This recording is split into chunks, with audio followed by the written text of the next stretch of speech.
Elizabeth Theatre History by Alexandria Klein. The Elizabethan era rose up in the time when plays were performed outside inns. Plays and performances moved from inn yards to huge outside amphitheaters.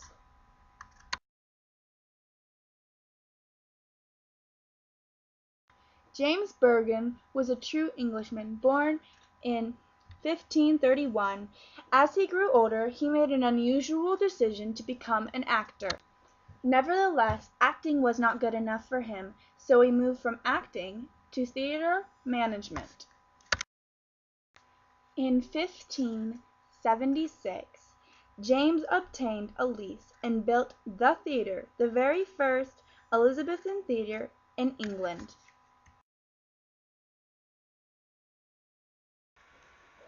The Globe was built by Peter Smith and his workers, and was declared the most magnificent theatre that London had ever seen. The Globe was built in 1597 and could hold several thousand people. Plays were big. There was money being made. The constant demand for new plays and new theatres were huge. Not just the Globe Theatre was big, but all the theatres throughout all England.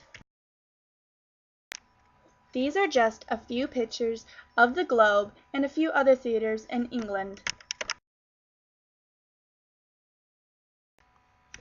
William Shakespeare is one of the greatest writers ever to live on this earth.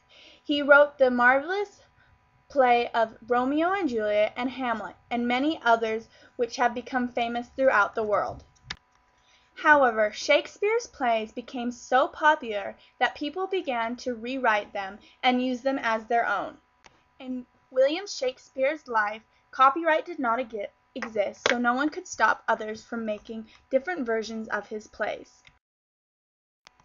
The rise of the Elizabethan theatres started in 1576, but by 1648, theatres and playhouses were ordered to be pulled down, all players to be sized and wiped, and anyone caught attending a play to be fined 5 shillings.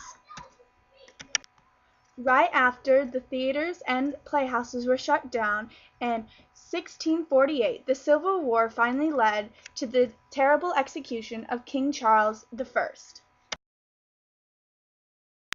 It wasn't until 1660 that the theatres and playhouses were allowed to be reopened again under the reign of King Charles II.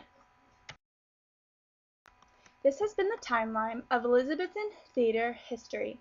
The Elizabethan theatres were wonderful in their time and are still wonderful to visit today.